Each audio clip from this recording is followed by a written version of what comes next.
Welcome everybody to another episode of Fantasy News. I'm your disheveled goblin host Daniel Green, and today I am coming to you from a temporary shooting location while Kayla and I are waiting for our next place here in New York to get set up, the state, not the city. Without any further ado, let's go ahead and jump into our first story of the day, which is coming from Stick-a-Biggle, who has released, yes, a trailer for his upcoming book, The Most Boring Book Ever Written. Which is clearly not the case. I'm so tired of Sanderson's lies. Not only did he lie about the scope of his upcoming tabletop RPG that he said was just going to be for Stormlight and turned out to be for the Cosmere, but now The Most Boring Book Ever Written is not living up to its title because in this trailer for this picture book, there is a big badass dragon. And I asked the laws of reality if a book could be the most boring book if it also has a dragon in it, and they responded, no. It could not. When will the lies end? I don't know. But in all seriousness though, his announcement read, "Are you ready for the most boring book trailer ever?" Well, without any further ado, this incredible trailer is by animator Denver Jackson, a frequent collaborator of the illustrator of The Most Boring Book Ever, Kazu Kibuishi. We're less than 3 weeks away from the release of the picture book, and I cannot wait for everyone to see Kazu's illustration in all their epic glory. Huzzah! Two things here. First, shout out to Sanderson for immediately crediting his artist. That's the way to do it. And secondly, yes, this is coming out in 3 weeks, but it was not featured in my video going over why the next year of publishing is going to be one of the best of recent memory, if not the best. And that was an oversight on my end. In fact, I'm happy to say the goblins showed up and let me know just how many books I left off that list. And it's kind of impressive how many big names I didn't include, but I still think I made one hell of a case. But let's go ahead and update it here. Being a bit generous and saying in the next 400 instead of 365 days, we will also, in addition to all of those books, be getting Red God, possibly. There was actually a reason I didn't include that one. It's just looking likely like the final Red Rising book will be released in 2025, but it is not certain. There's also going to be Fury of the Gods by John Gwynne, which is going to be finishing off the Bloodsworn trilogy, as well as a new Witcher book and Absolution by Jeff Vandermeer, a part of the Annihilation series, which I think is actually called something else. Correct answer here. And we're also getting Bury Our Bones in Midnight Soil by V.E. Schwab, which pretty much anything Schwab puts out, I will eventually read, hells yes. And I just want to say, hot damn, the next year of books is going to be awesome. We are going to be feasting, my fellow goblins. Looks like meat's back on the menu, boys. If you want to see just how much that is the case, go ahead and look at this video. But now let's go ahead and get into the next news. And it looks like CGI'MATI just posted another Cosmere Fan video. So if you are one of the people who has been enjoying their Truthless or Bridge 4 shorts and would like to see their take, second take actually, on a Steel Inquisitor, highly recommend checking it out. These are some of the most impressive fan things for the Cosmere I have ever seen, and give me like major If the Cosmere Was Getting Love, Death, Robots episode vibes. Highly recommend. If you're a bit of a special edition hoe like myself, you might want to be aware of the fact that the Folio Society has dropped their autumn collection, which has many speculative fiction greats in it, as well as other genres, so why not just go over each of the titles here? It includes Murder is Easy by Agatha Christie. How do you know that? All the Pretty Horses by Cormac McCarthy, Death by Black Hole and Other Cosmic Quandaries by Neil deGrasse Tyson, The Magic Faraway Tree by Enid Blyton, The Rise and Reign of Mammals by Steve Brussetti, Finn Family Mimmin Troll by Tove Jason, Relativity by Albert Einstein, and most relevant probably to the channel here, Children of Dune by Frank Herbert. The only one of these I know for sure I'm going to be picking up is the edition of Dune, because I have the first two of the Folio Dunes, and they are just without question the best Dune books I've ever had. The rest, probably going to pass on, but it is a nice drop from Folio. Because we covered so many releases in yesterday's video, though, we're going to be jumping out of the book news a bit early, but I'm happy to say that the show news, whoa, we're starting with a hot one, and that is because the Blue Eye Samurai won the Emmy for Best Animated Series over X-Men '97, Scavenger's Reign, The Simpsons, and Bob's Burgers. The Simpsons and Bob's Burgers wouldn't have exactly wanted those to win. I would have been happy with Scavenger's Reign taking home the dub, but personally, I, after seeing X-Men 97 as well, think that yes, Blue Eye Samurai deserved it, and I'm really happy to see it get even more recognition. Scavenger's Reign would have been almost equally as happy if it won as well. I can absolutely see the case there. X-Men 97, I didn't watch the original show a whole lot growing up, so I feel like the nostalgia wasn't there for me. I acknowledge, really well done, but I think it's made for people who have that nostalgia. Like, you can appreciate it for sure, but it's playing to that crowd, and I unfortunately am not. I was watching animated Spider-Man, not animated X-Men. I don't know why I missed out on that. I caught a few episodes, just I didn't like watch the whole thing. I know what you're thinking. Daniel, are your balls out? And can I see your bathroom before you move from Boston, New York? Absolutely. But while we're here, let me just say, it is super normal to be worried about hair loss as you get older. Fortunately, Keeps has you covered. Male pattern baldness is a condition that affects 2 out of 3 men by the time they hit 35. I'm entering my 30s now, which means I'm trying to eat better, floss more, and use proper hair care. And that means using Keeps, which is proven to be 90% effective to increase your hair growth up to 35%. Just remember that most people see results in just 6 months. I've been using their thickening shampoo, and let's just say the results speak for themselves. They've helped over 1 million men keep their hair with over 4,500 5-star reviews on a 1 to 5 scale, not 1 to 10. That wouldn't be impressive otherwise. They provide FDA-approved treatment methods, as well as a 2-in-1 that provides just all of the benefits in one. And it saves you from having to go in person to the doctor's visit. Which, you know, there's no shame in this, but it does get shipped directly to you in discreet packaging. So just know that you're not alone, and that hair loss stops with Keeps. And for a special offer to get started, head on over to keeps.com/Daniel Green or keeps.com/Daniel Green. I'm gonna wash this out now. Now I want you to take this next story with a little bit of a pinch of salt, but it's probably more accurate than not based on other trends we are seeing. And that is the fact that the Lord of the Rings Rings of Power Season 2 is witnessing a bit of a decline from its Season 1 viewership. The reason I say take it with a grain of salt is these numbers are not coming directly from Prime. They have not released those numbers yet. But Samba TV, after taking a sample size and trying to extrapolate from there, is guesstimating that the Rings of Power Season 2's Episode 1 saw about 900,000 viewers, which is less than half than the Season 1 premiere. And you know how, like, Season 2 of Game of Thrones got more viewers than Season 1? This is the opposite direction you want to see, and it's a pretty big step down. Not that this really means anything, but like, I'm not even reviewing it here, and I might do like a series retrospective, but I'm not even seeing like comments of people asking me to do episode by episodes. There's just something about the series I think a lot of people have been turned off from Season 1 in a way where they aren't even interested to see if Season 2 could redeem, which is a damn shame. Like, there is some potential that could have been built on, but from the reaction I've been seeing online, it's still getting that mixed reception and caught up in the culture war bullcrap that taints like every conversation now, and is a part of the reason why I'm just gonna wait for all that to die down and eventually give my thoughts after it's all over. Shows, I'm feeling more of like a retrospective, at least for a season type style review, rather than like the reactionary episode by episode. It just doesn't appeal to me anymore, especially with how those conversations have started going. And when I announced that in the last episode of Fantasy News, the near universal response I got was like, good, so yay. But if you want to know what we are going to be reviewing here this week on the channel, I'm going to be reviewing Dead Tired, which is a lit RPG fantasy book that I just finished over the weekend. And also we're going to be releasing a Between Two Perns with Joseph Abercrombie. And we have just had it announced that the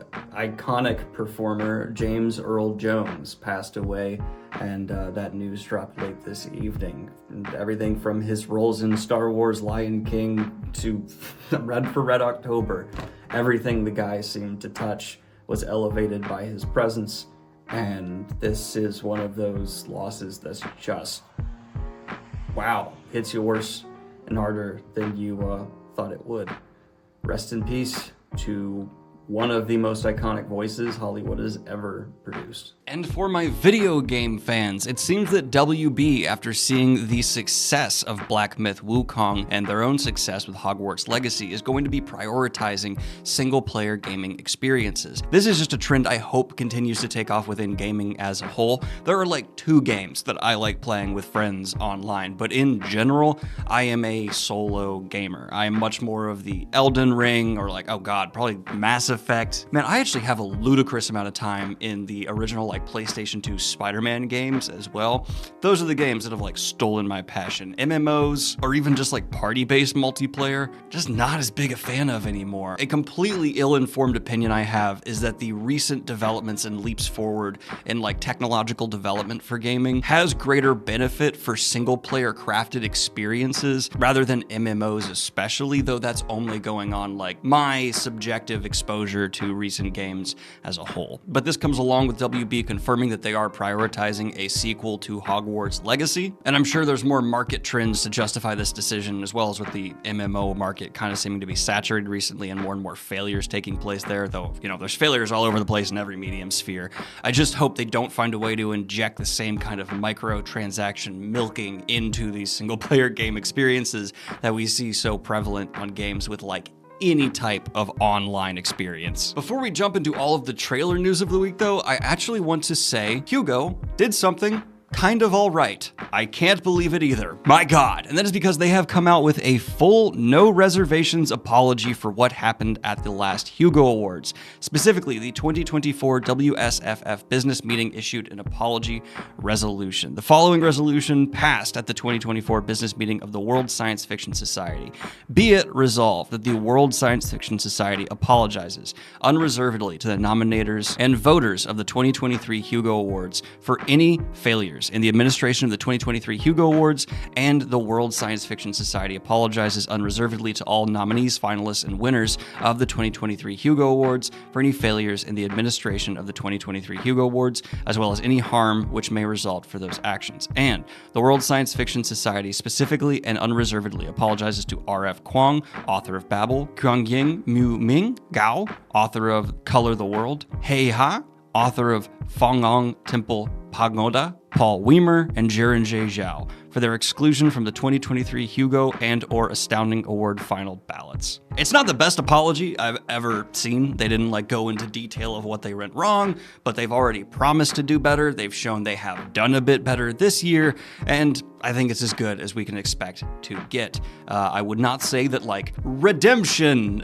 reputation solved, but instead more of just like, all right, you are showing through small steps that things are heading in the right direction. And I do, as I said throughout this whole process, want the Hugo Awards to continue to be a place where people can find success and celebrate authors who have had tremendous achievements.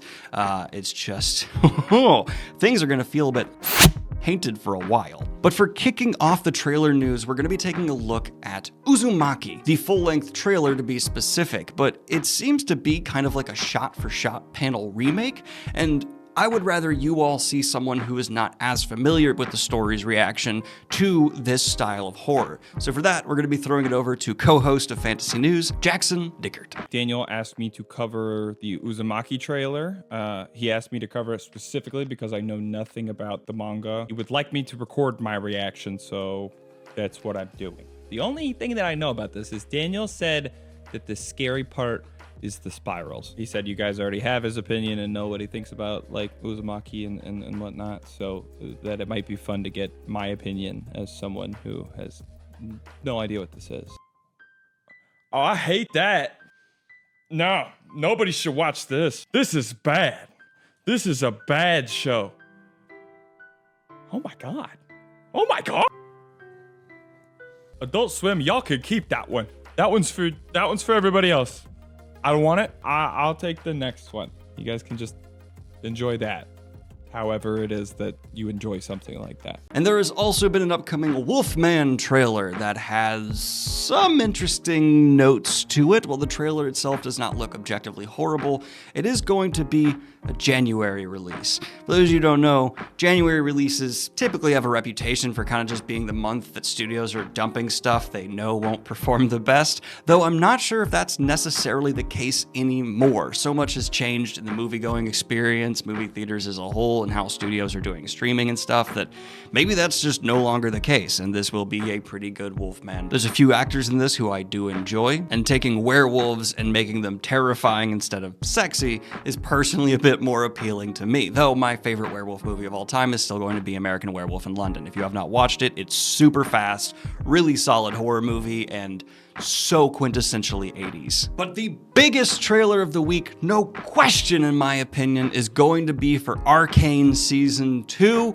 and it looks glorious. We finally got a full-length official trailer with a new song drop from Ashniko, and my God, is the vibe real, and the song a bit of a banger. The conflict between the sisters is at the center of the narrative for this trailer, and the emotional pull in my heartstrings is already so painful. I cannot wait for this to hurt me in all the right ways, and I've managed to avoid any and all spoilers from those leaks that happened, which I'm thrilled about. And despite a bit of Googling, we were unable to find exactly when this season will be dropping. It just still says November 2024, which makes my butt itch. I want to know exactly when it is so that I can schedule to pre-record videos so I can watch it stress-free. Let me know, Netflix, for the love of God. But if you are a big-ass board game fan like myself and also a cyberpunk psycho, you might want to check out the trailer for the Cyberpunk 2077 board game. Featuring a bunch of characters you'll recognize from various stories already told within this universe, this seems to be a structured tabletop RPG that is actually being crowdfunded. Sitting at over $3,400,000 as of recording, it's safe to say this has smashed through its goals already. It's 3,455% funded. Holy shit. You talking mushroom? And it's pitched as a what-if scenario for the franchise. The story-driven tactical board game will take you on an epic adventure straight to the major leagues. You can take on the role of V, Judy, Panam, or Jackie and experience an alternate story told in 13 thrilling missions, solo or with up to 4 players. You'll fight corpos, hack intel, control heavy machinery, explore Night City's dark alleys, and even face Atom Smasher. And I know the inevitable question, am I more excited for this or the Cosmere? It's the Cosmere one. Obviously, I'm more excited for the Cosmere one. This is really cool. This is premium mushroom. And in the final story we'll be covering here today, yes, from the brain mold infected author Allegedly. J.K. Rowling, the new Harry Potter adaptation happening over at HBO has officially opened casting. They have asked that those applying for the lead roles be between the ages of 9 and 11 and be based in either the United Kingdom or Ireland. So if that applies to you, 1, you're too young to be watching my content, we use bad words here and talk about very adult books. But 2, you can start applying to try and star in the new Harry Potter adaptation that is going to be trying to live up to one of the most successful adaptations of all time. Good luck! And today's Indie Pub promo is Elsuon, The Stonecutter Son by David Jetre. Available for free on Kindle Unlimited. There is in the east, beyond the trick spirits of the Sea of Pleats, a most strange country. One that all who hear of it agree has lost and gained more than any kingdom in any place since the world first fell to the ride of the old disloyals. And so opens Elsuon. 200 years after a powerful sorceress, an undying queen, and a light-taming saint established a quivering truce in the eastern fortunes, a talented architect and his son Elsuon enter the mysterious land of Suzulon. In the capital, a defiant archduke prepares for war. As a centuries-old truce comes to an end, the 7 great families of Nymeria contend for the archduke's daughter who, being of age before the law, must take a lord. If she marries, it is one war. If she doesn't, it is another. Check it out in the links down below! But this has just been your latest episode of Fantasy News from the Void. Like and subscribe if you have not already, and hit the Patreon if you want to support what I do here. And let me know what I can do to improve the Void. I'm taking suggestions. We're open to it. And have a good one, y'all. Peace.